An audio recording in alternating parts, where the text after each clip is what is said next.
Hey guys, welcome back to another Mini-Sode where today we'll be talking about Bad Boys Miami Takedown. The story goes like this. A new drug called Orchid has hit the streets of Miami, causing hallucinations and death among its users, all being caused by a cartel leader named Julio Mendoza. As you'd expect, it's up to our heroes, Officers Mike and Marcus, to save the day. As a licensed tie-in, expectations tend to be low for a game's plot, and in the case of Miami Takedown, the expectations are thrown way out the window as this story is very generic and predictable. BBMT's gameplay is that of a third-person shooter, similar to Max Payne, getting from point A to B, shooting up bad guys as you progress. You play as both Marcus and Mike, but instead of choosing one of them, you alternate between the two during each stage. Mike in one level, Marcus in the next, and so on. The game is split into 4 modes, as the game calls them: Explore, Cover, Sniper, and Boss. In Explore mode, you run through the level collecting evidence, guns, ammo, etc., and fight goons. While shooting, you'll notice these blue circles that when you press X near them, you'll enter Cover mode. Here you can shield yourself from shots and aim in first person to either disarm or take out enemies. When enemies are defeated, you could pick up fallen guns like shotguns, SMGs, and rifles, but if you run out of bullets, you don't have to worry as your default pistol has infinite ammo.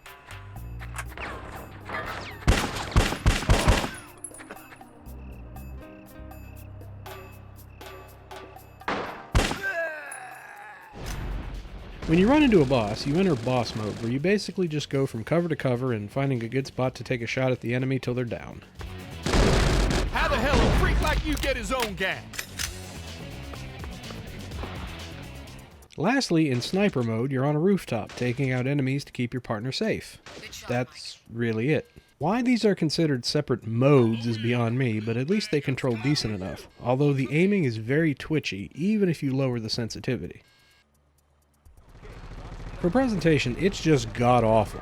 The graphics look like slightly polished PlayStation 1 graphics, both in level design and character models.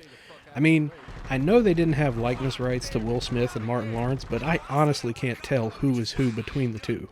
With audio, the music is only really heard in cutscenes, some action scenes, and the main menu, and it's generic hip-hop, nothing special. The voiceover, however, is just flat-out shit. The guys they got to voice Mike and Marcus sound so terrible, plus it doesn't help that lots of their stupid-ass insults to each other get repeated over and over and over. Order control. First lesson, how to be like Mike. Second lesson, how to die like a pussy. Tactical. Know what that means? Means I'm a better shot than you, asshole. This is the kind of big, fat, lard-ass boomstick I want to play with. Exactly what kind of childhood did you have? That chick drives like you. Never mind the driving, just follow that ass. Shot by a Russian. That just puts the cap on a truly shitty day. But you ain't wearing a cap. You trying to write your name with bullet holes again? Because it looks like you spelled it. A-S-S. Trying to write your name with bullet holes again? Because it looks like you spelled it. A-S-S. Trying to write your name with bullet holes again? Because it looks like you spelled it.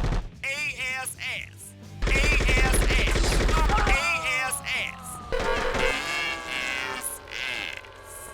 So, is Bad Boys Miami Takedown collection worthy? No. No, it isn't.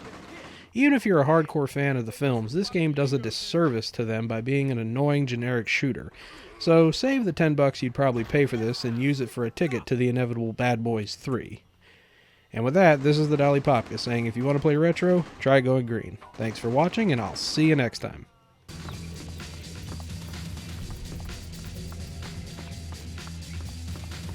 Ah, shit. And I used to be so beautiful.